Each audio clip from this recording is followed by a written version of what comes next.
You are watching 812 channel. Don't forget to subscribe. चुनाव भनेको एउटा त्यो महापर्व हो र जनताले आफ्नो सोभरेन्टी सार्वभौम सत्ता जनतामा निहित भनिएको छ। त्यो सार्वभौम सत्ता एउटा एक्सर्साइज गर्ने, त्यसलाई अभ्यास गर्ने दिन हो। तर एउटा कुरा हामीले के बुझ्नु जरुरी छ भने लोकतन्त्रले सधैँ राम्रो मान्छे, निर्वाचनले सधैँ राम्रो मान्छे चुनिन्छ भन्ने कुराको ग्यारेन्टी गर्दैन। किनभने हामी मतदाताहरू जो छौँ, हामीले आफ्नो विवेकको यदि सही प्रयोग गर्दैनौँ भने लोकतन्त्रले एउटा स्पेस दिएको छ, एउटा शक्ति दिएको छ, तर हामीले एउटा जिम्मेवारी पनि दिएको छ कि हामीले विवेकपूर्ण तरिकाले त्यो मताधिकारलाई प्रयोग गर्नु पर्यो। तर हामी के गरिरहेका छौँ? यस्तो पनि लोकतन्त्र हुन्छ कि 46 सालदेखि आजसम्म एउटै अनुहार हामी देखिरहेका छौँ। लोकतन्त्र भनेको त एउटा फ्लोटिङ रिभर हो, बगिरहेको नदी जस्तो हुनुपर्ने हो। त्यो नदी निरन्तर बगिरहनुपर्छ। बुद्धले भनेका थिए we can't enter same river in twice. एउटै नदीमा तपाईँ दुईचोटि प्रवेश गर्न सक्नुहुन्न। तर हामी कहाँ के देखिरहेको छौँ? एउटै मान्छे रिपिटेडली यो त्यही व्यक्ति निर्वाचित छ र उसले गर्दाखेरि उसको पर्फर्मेन्स यति पुवर छ कि उसले गर्दाखेरि आज मुलुक नै असफल हुने स्थितिमा, नेसनले फेल हुने स्थितिमा पुर्याएका छौँ। अब यस्तो असफल राजनीतिज्ञहरूको भार चाहिँ हामीले कति दिन बोक्नु? त्यसकारण यो निर्वाचन भनेको एउटा महाअवसर पनि हो। यस्ता भिजनलेस र सुशासन दिन नसक्ने, मुलुकलाई नेसनको प्रोग्रेस चाहिँ ग्यारेन्टी गर्न नसक्ने यस्ता चाहिँ यो डेड वुडहरूलाई चाहिँ हामीले विदा गर्नुपर्दछ। जो भ्रष्ट छन् तिनीहरूलाई हामीले सबक सिकाउनुपर्छ। यो जनताको हातमा सबैभन्दा ठुलो शक्ति आएको छ। यो शक्तिलाई हामीले विवेक सम्मत तरिकाले प्रयोग गरौँ, तर्कसङ्गत तरिकाले प्रयोग गरौँ र एउटा भिजनरी लिडर्सहरू जसको ट्र्याक रेकर्ड छ, जसले राम्रो काम गर्न सक्छ, नयाँ मान्छेलाई अवसर दिउँ, युवाहरूलाई अवसर दिउँ र त्यो यदि हामीले गर्न सकेनौँ भने र तिनै नेताहरूलाई हामीले जय जयकार गर्दै हिँड्यौँ भने अब त्यही कुशासनको, भ्रष्टाचारको दुश्चक्रमा हामी चाहिँ फँसिसकेका छौँ। त्यो दुश्चक्रबाट हामी कहिले पनि निस्कन सक्ने छैनौँ। र एउटा चाहिँ निर्वाचनको हामी मुखमा हुँदाखेरि निर्वाचनको घोषणा भइसकेको छ। म एउटा कुरा के भन्न चाहन्छु भने संसारमा जहाँ पनि कुनै पनि पार्लियामेन्ट्री डेमोक्रेसीमा जब इलेक्सनको घोषणा हुन्छ अनि संसद पनि तिरोहित हुन्छ, विदा हुन्छ। अब हामी कहाँ निर्वाचनको घोषणा गरिएको छ। निर्वाचनको घोषणा भएपछि सरकार चाहिँ काम चलाउ हुन्छ, केयरटेकर हुन्छ, तर संसदलाई विदा दिएको छैन। यो गम्भीर रूपमा आपत्तिजनक छ। एउटा कुरा हामीले के घोषणा गर्नुपर्छ हैन, एकदम गर्नै पर्छ। संसदलाई चाहिँ विदा गरिनुपर्छ। र किनभने यदि संसद विदा हुँदैन भने सरकार कसरी केयरटेकर हुन्छ? सरकारले हामी किन केयरटेकर भन्छौँ, किन काम चलाउ सरकार भन्छौँ भने किनभने निर्वाचनको घोषणा भइसकेपछि त्यो सरकारलाई कुनै दीर्घकालीन निर्णय गर्ने, कुनै नयाँ कानुन बनाउने, कुनै नयाँ बजेट पास गर्ने, कुनै नयाँ नीतिको घोषणा गर्ने, आउने सरकारमाथि कुनै नयाँ बोझ थपर्ने त्यो अधिकार हुँदैन। उसको काम भनेको के हो भने यो सरकारको एउटै मात्र म्यान्डेट छ, चुनाव चाहिँ सफल गराऊ, निष्पक्ष तरिकाले चुनाव सफल गराऊ। दायाँ बायाँ अर्को केही हेर्न पाउँदैनौ, आउने सरकारमाथि कुनै बोझ थपर्न पाउँदैनौ, राज्य कोषमाथि नियुक्ति पनि गर्न पाउँदैन। एकदमै नियुक्तिहरू कुनै गर्न पाइँदैन। यहाँ त के छ भने नियुक्तिको प्रक्रियामा चाहिँ के छ भने अर्बौंको चाहिँ घोटालाहरू भएको छ। गलत मान्छेहरूले नियुक्ति पाएका छन्। लेनदेनको आधारमा आज हरेक सार्वजनिक पदहरू बिक्रीमा छन्। यो कस्तो लोकतन्त्र हो जहाँ हरेक सार्वजनिक पदहरू बिक्रीमा हुन्छन्, हरेक सार्वजनिक पदहरू निलाम बडाबडमा हुन्छन्? यो कस्तो लोकतन्त्र हो? लोकतन्त्रको नाममा उपहास भइरहेको छ। एउटा व्यक्ति जो खुलेआम करको दरमा परिवर्तन गर्छ, राति चाहिँ के छ भने संविधानले, कानुनले नचिनेका व्यक्तिहरूलाई कार्यालयमा बोलाउँछ र करको दरमा हेरफेर गर्छ र त्यही व्यक्ति रिपिटेडली फेरि अर्थमन्त्री बनाइन्छ। यो राष्ट्रसँग गरिएको गम्भीर धोखाधडी हो। यसो गर्न मिल्छ? र संसदीय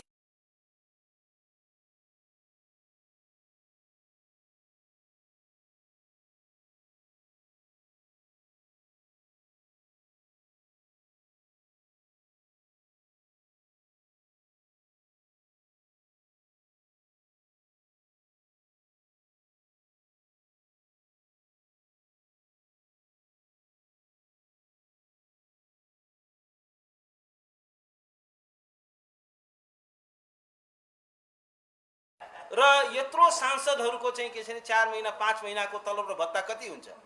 ट्याक्स पेयरहरूमाथि एउटा गरिब राष्ट्र भनेको गरिब परिवार जस्तै हो। र अहिले चाहिँ के छ भने हाम्रो निर्वाचन आयोगको चिफ यस्तो हास्यास्पद स्टेटमेन्ट दिनुहुन्छ। उहाँ भन्नुहुन्छ कि मङ्सिर 21 गतेसम्म यो संसदको पदावधि हो। कुन चाहिँ संविधानले त्यो इजाजत दिन्छ? कहाँबाट उहाँले पढ्नु भएको हो? उहाँलाई सामान्य कुराको जानकारी छ? यस्तो व्यक्ति नेपालको चाहिँ प्रमुख निर्वाचन आयुक्त हुन्छ, योभन्दा हास्यास्पद कुरा अर्को केही हुनै सक्दैन। के आधारमा उहाँले निर्वाचन आयुक्त प्रमुख आयुक्त दिनेश थपलियाले गलत बोलिरहनु होइन, एकदमै गलत हास्यास्पद बोलिरहनु भएको छ। उहाँमा अलिकति पनि तर्क र विवेक भन्ने कुरा छैन। उहाँ चाहिँ के छैन, अरूको खटन पटनमा हिँड्ने व्यक्ति हो। उहाँ चाहिँ एउटा खटन पटनको आधारमा हिजो प्रमुख आयुक्त बताउनु भयो। उहाँ चाहिँ के छैन, कुनै सिद्धान्तको प्रति उहाँको कुनै निष्ठा छैन। र अहिले चाहिँ उहाँले भन्नुहुन्छ संसद कायम रहन्छ। सरकार कसरी काम चलाउ? यदि संसद कायम रहन्छ भने सरकार कसरी काम चलाउ हुन्छ? किनभने चुनावको घोषणा भएपछि सरकारलाई काम चलाउ सरकार यस कारण भनिन्छ किनभने यो सरकारसँग अब कुनै दीर्घकालीन निर्णय लिने अब म्यान्डेट छैन, पिपुलको म्यान्डेट छैन, किनभने पार्लियामेन्ट त्यहाँ हुँदैन। त्यसकारण के छैन, यस्तो हास्यास्पद काम यहाँ नेपालमा हुँदैछ। निर्वाचनको पनि घोषणा गर्ने पदै भ्याकेन्ट नभइकन कसरी चाहिँ के छैन नयाँ निर्वाचनको घोषणा हुन्छ? पहिला त पद भ्याकेन्ट हुनु पर्यो नि, अनि यी सांसद बनिरहने यी चाहिँ एक थरी व्यक्तिहरू चाहिँ नाङ्गो खुट्टाले चाहिँ युद्ध लड्ने, एक व्यक्तिहरू चाहिँ रथमा आरोहण भएर सत्ताको रथमा आरोहण भएर तलब भत्ता बुझेर स्टेटको सेक्युरिटीमा चाहिँ चुनाव प्रचार गर्ने, यस्तो पनि कहीँ लोकतन्त्र हुन्छ? लोकतन्त्र भनेको समानता हो, लेभल प्लेइङ फिल्ड हुनुपर्छ। निर्वाचनको शुद्धताको लागि, निर्वाचनको पवित्रताको लागि बराबर अवसर दिनुपर्छ। अर्को कुरा गठबन्धनको बारेमा पनि कुरा आएको छ। लोकतन्त्र भनेको के हो भने त्यसले पिपुललाई क्लियर कट चोइस दिनुपर्छ। अहिलेको यो गठबन्धन भनेको के हो? मतदातालाई एउटा क्लियर चोइस भयो त? भनेपछि के हो भने सारा यो एउटा सिद्धान्तहीन एउटा चाहिँ गठबन्धन बन्दैछ। यो चाहिँ यसको पछाडि कुनै सिद्धान्त छैन। अघि पनि कुरा आयो, एउटाले चाहिँ के छैन, हिजो टाउको काट्दै हिँड्ने माओवादी र टाउको कटाई माग्ने शक्तिहरूको बिचमा चाहिँ गठबन्धन हुन सक्छ? योभन्दा सिद्धान्तहीन अवसरवादी, चरम अवसरवादी गठबन्धन के हुन सक्छ? त्यसकारण के हो भने यो गठबन्धन, यो सिन्डिकेट, लोकतन्त्रमा सिन्डिकेट गर्न पाइँदैन। लोकतन्त्र भनेको चाहिँ के छ भने जनतालाई फ्री चोइस दिनु पर्यो, फ्री ट्रेड अफ आइडियाज हुनु पर्यो, जनताले इफेक्टिभ चोइस दिनु पर्यो। तर आज चाहिँ के छ भने यो सिन्डिकेट खडा गरेर लोकतान्त्रिक मूल्य र मान्यतालाई खुम्च्याउन खोजिँदैछ, त्यसलाई तिरोहित बनाउन खोजिँदैछ। यो कुनै सिद्धान्तमा आधारित गठबन्धन होइन, कुनै तर्कमा आधारित गठबन्धन होइन। यो चरम अवसरवादी सत्ताको लागि गरिएको यो गठजोड हो। यस्तो गठजोड चाहिँ के छ भने कुनै पनि लोकतन्त्रमा स्वीकार्य योग्य हुनु हुँदैन, स्वीकारिनु हुँदैन। र अर्को कुरामा के भन्न चाहन्छु भने अहिले हामी निर्वाचनको बेलामा छौँ। अब निर्वाचन भनेको लोकतन्त्रको लागि अक्सिजन हो। It's a heart and soul of the democracy. लोकतन्त्रको मुटु र आत्मा भनेको निर्वाचन हो। निर्वाचनको माध्यमद्वारा नै सरकारले वैधता प्रदान गर्छ। अब्राहम लिङ्कनले धेरै वर्ष अगाडि लोकतन्त्रको परिभाषा गरेको थिए, democracy is for the people, by the people, for the people, of the people. आज नेपालमा यो लोकतन्त्रको जुन अब्राहम लिङ्कनले दिएको परिभाषा थियो त्यसलाई हाम्रा नेताले के बनाइदिए? डेमोक्रेसी इज, अब्राहम लिङ्कनले भने बाई द पिपुल, हाम्रो नेताले स्पेलिङ चेन्ज गरेर BUI बाई द पिपुल गरिदिए। यो निर्वाचनको माध्यमद्वारा भोट किन्ने प्रणालीमा चाहिँ के छ भने यो लोकतन्त्र रूपान्तरित भएको छ। BUI बाई, जनताद्वारा होइन कि जनतालाई किन्ने प्रणालीमा उहाँले रूपान्तरित गर्नुभयो। र अब चाहिँ किन्ने पनि कस्तो भएको छ भने पहिला सुटकेस बुझाउनु पर्यो नेता कहाँ, पहिला टिकट लिनु पर्यो, त्यसपछि अनि मतदातालाई पैसा बाँड्नु पर्यो, रक्सी खुवाउनु पर्यो। मनी, मसल एन्ड माफिया, तीनटा एलिमेन्टले हाम्रो इलेक्सन प्रणालीलाई चाहिँ हाइजेक गरेको छ। जोसँग मनी छ, मसल छ, माफिया छ। र राजनीति भनेको सबैभन्दा ठुलो उद्योग भएको छैन। नेपालमा सबै उद्योगहरू बन्द भइसके, कुनै उद्योग चल्दैन, सबै उद्योगहरू बन्द भइसके। एउटै मात्र उद्योग सफल छ, बिना कुनै लगानी र अत्यधिक नाफा दिने, कैयौँ गुणा नाफा दिने उद्योग के हो भने राजनीतिक उद्योग। त्यसले नेताहरूलाई चाहिँ के छ भने अरबपति बनाएको छ। आज नेपालमा नेताहरूसँग कुनै पनि व्यापारीहरूभन्दा बढी पैसा छ आज नेताहरूसँग। र जुन व्यापारीहरूसँग पैसा छ नि त्यो उनीहरूको पैसा होइन, त्यो चाहिँ नेताहरूको पैसा हो। नेताहरूको पैसालाई व्यवस्थापन गर्ने ती फन्ड म्यानेजरहरू हुन्। धेरै नेपालका व्यापारीहरूको इतिहास हेर्नुहोस्, उनीहरूको कुनै बिजनेस व्यापार त्यसो खासै देखिँदैन नेपालमा, तर उनीहरू चाहिँ अरबपति देखिन्छ। र नेपालमा चाहिँ के छ भने नेपालले विदेशमा गएर नेपालीले विदेशमा गएर लगानी गर्न सक्दैन, त्यो कानुनले प्रतिबन्धित गरेको छ। तर आज अर्बौं चाहिँ के छ भने क्यापिटल फ्लाइट भएको छ, अर्बौं डलरको। भर्जिन आइल्यान्ड जस्तोमा गएर, पनामामा जस्तो गएर चाहिँ त्यहाँ कम्पनी खडा गरेर त्यहाँ चाहिँ पैसा लुकाउने काम भएको छ। र ती व्यक्तिहरूले आज नेपालको पोलिटिक्सलाई कब्जा गरेका छन्। जो चाहिँ के छ भने नेताको फन्ड म्यानेजरहरूले, नेताको पैसा व्यवस्थापन गर्नेहरू।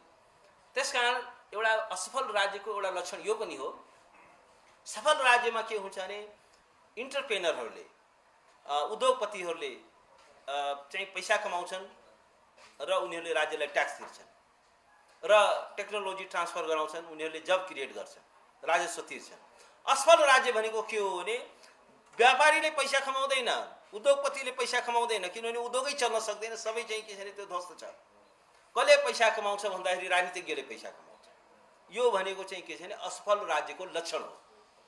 आज नेपालमा उद्योगपति, तपाईले एउटा उद्योग खोल्नुस्, तपाईले पैसा कमाउन सक्नुहुन्न अनलेस कि तपाईको कुनै अपवित्र साँठगाँठ छ, तपाईले अन्डरवर्ल्ड भएर तस्करी गर्नुहुन्छ, या नेपालमा चाहिँ के छ भने सामान ल्याउनुहुन्छ, त्यो फेरि विदेशमा त्यसलाई त्यही सामानलाई नेपाली सामान भनेर विदेशमा निर्यात गर्नुहुन्छ। यस्तो खालको चाहिँ के छ भने चलखेल गर्नेहरूले पैसा कमाउलान्। तर साँचो अर्थमा चाहिँ के छ भने नेपालमा एउटा लगानी गरेर जुन उद्योगले एउटा जब क्रिएट गर्छ, रोजगारीको सृजना गर्छ, ट्याक्स पे गर्छ, त्यस्तो चाहिँ फ्लप हुन्छ। भनेपछि अब हामी असफल एउटा स्टेटमा हामी पुगिसकेका छौँ। किनभने आज हामी यो उद्योगपतिहरूको फ्लप भएका छन्, उद्योग धन्दा बन्द भएको छ र राजनीतिज्ञसँग त्योभन्दा बढी पैसा छ। र त्यही कालो धन आज चाहिँ के छ भने चुनावमा प्रयोग हुन्छ। त्यसकारण के हो भने त्यस्तो कालो धनको प्रयोग गर्नेहरूलाई अब हामीले यदि पराजित गर्न सकेनौँ भने, यदि हामीले यस्ता माफियाहरूलाई हामीले पराजित गर्न सकेनौँ भने, यदि त्यो के हुन्छ भने जनशक्तिमाथि धनशक्ति हावी हुन्छ। हामीले खोजेको जनतन्त्र हो, लोकतन्त्र हो, लोकतन्त्रमाथि धनतन्त्र हावी हुन्छ। हामीले खोजेको धनतन्त्र होइन, हामीले खोजेको दलतन्त्र पनि होइन। आज दलको नाममा चाहिँ के छ भने मुठीभर बिचाराहरू चाहिँ के छ भने वर्षौँदेखि जेलमा बसेका ती कार्यकर्ताहरूको कहीँ सुनवाई छैन। एक थरी चाहिँ नौ प्रवेशीहरूको हरेक पार्टीमा म देखिरहेको छु। अहिले पार्टीहरूको अधिवेशन भयो, कस्ता मान्छे चुनावमा जितेर आयो लोकल लेभलमा, ती मान्छेहरू जसो कुनै त्यो पार्टीको इतिहाससँग, त्यसको सङ्घर्षसँग कहीँ कुनै सम्बन्ध नभएका व्यक्तिहरू, कोही चाहिँ जग्गा दलाल छन्, सबभन्दा ठुलो सङ्ख्यामा जग्गा दलाल हो, मानव बेचबिखनमा संलग्न भएका व्यक्तिहरू, लागु औषधको कारोबार गर्ने व्यक्तिहरू, अपारदर्शी ढङ्गले पैसा कमाएकाहरू। वास्तवमा के छ भने यो एउटा ट्रुथ कमिसन, नेपालमा एउटा ट्रुथ कमिसन के बनाइनु पर्यो भने 46 सालदेखि अहिलेसम्म सत्तामा आएकाहरूको सबैको सम्पत्ति जाँचबुझ गर्नु पर्यो। एउटा चाहिँ त्यो ट्रुथ कमिसनले चाहिँ के छ भने साराको कसरी चाहिँ मुलुकमा कुशासन तन्त्र जारी गरिएको छ, कसरी राष्ट्रिय सम्पत्तिको कसरी दोहन गरिएको छ, कसरी नीतिगत भ्रष्टाचार गरिएको छ। नेपाल एउटा यस्तो लोकतन्त्र हो जहाँ नीतिगत भ्रष्टाचार हुन्छ। कानुनमा पाल पारेर, कानुनमा छिद्र पारेर, गलत कानुनहरू बनाएर, अनि जुन कानुनले आफूलाई बाधा दिन्छ त्यो कानुनै संशोधन गरेर भ्रष्टाचार गरिन्छ। यो चाहिँ के छ भने स्टेटले आफै करप्सन गर्न थालेपछि अब त्यसको विकल्प हुँदैन। त्यसनिमित्त के छ भने नेपालमा एउटा ट्रुथ कमिसन पनि बनाइयोस्। र नेपालमा त के छ भने यदि ट्रुथ कमिसन बन्यो, 46 सालपछि अहिलेका साराको सम्पत्ति टप ब्युरोक्राट्सहरूको, एउटा प्रहरीको तलब कति छ? एउटा प्रहरी रिटायर हुने बित्तिकै बिलियनर भएर रिटायर हुन्छ। मिलिट्रीको एउटा चिफ बिलियनर भएर रिटायर हुन्छ। एउटा मन्त्रालयको एउटा सचिव बिलियनर भएर रिटायर हुन्छ। एउटा राजनीतिज्ञ, हरेक राजनीतिज्ञ यहाँ बिलियनर छ। अनि यस्तोमा लोकतन्त्र फस्टाउन सक्छ? यस्तोमा चाहिँ जनताको अधिकार सुनिश्चित हुन सक्छ? यस्तो अवस्थामा चाहिँ नेसनले प्रोग्रेस गर्छ? यस्तो अवस्थामा त्यहाँ सुशासनको ग्यारेन्टी हुन सक्छ? त्यसकारण के छ भने स्टेट हैज बिन हाइज्याक, स्टेटलाई चाहिँ हाइजेक गरिएको छ। स्टेटको चाहिँ म्यासिभ प्राइभेटाइजेसन गरिएको छ। प्राइभेटाइजेसन स्टेट अर्गन्सहरूको, किनभने आज स्टेटले चाहिँ के छ भने एउटा स्टेट भनेको चाहिँ के छ भने सबै नागरिकको हुनुपर्ने हो नि। तर आज मुठीभर व्यक्तिहरूको पर्सनल उनीहरूको प्राइभेट कम्पनी जस्तो प्राइभेट लिमिटेड कम्पनी जस्तो भएको छ।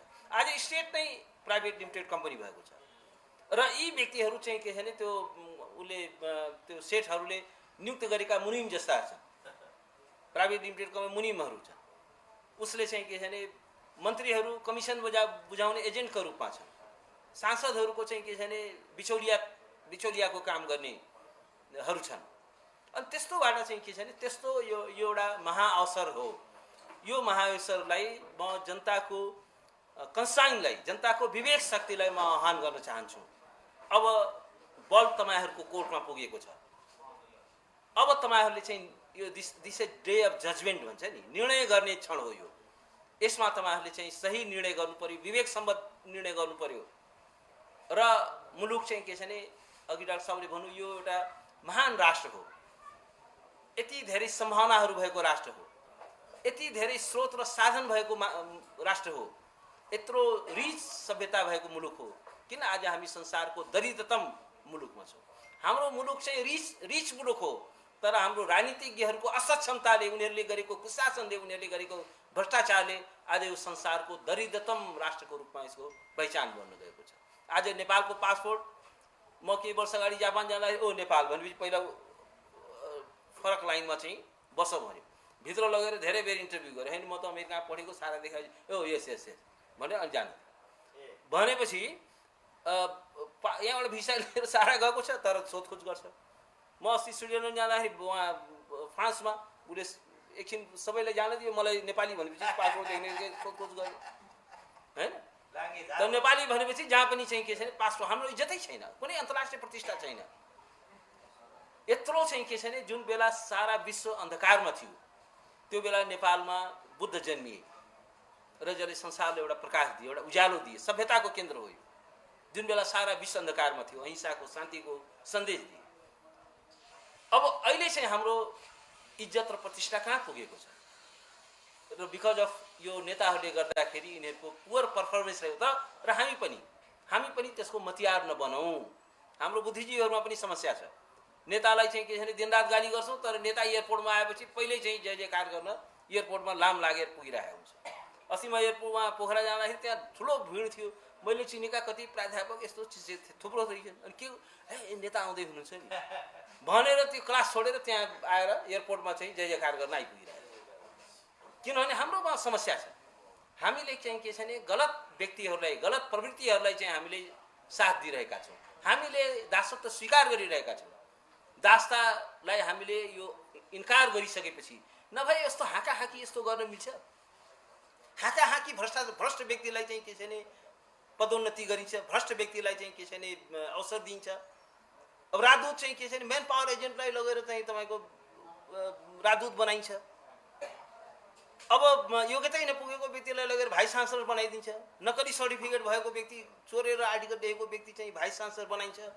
अब हाम्रा प्राध्यापकहरू त्यही उसको अन्डरमा जागिर खाइरहेका हुन्छन्। मास रेजिग्नेसन गर्नु पर्दैन?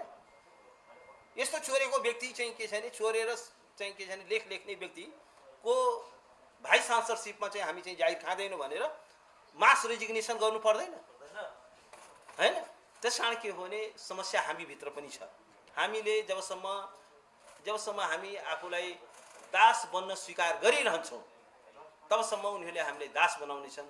त्यस कारण के हो भने अब यो दिस इज राइट टाइम।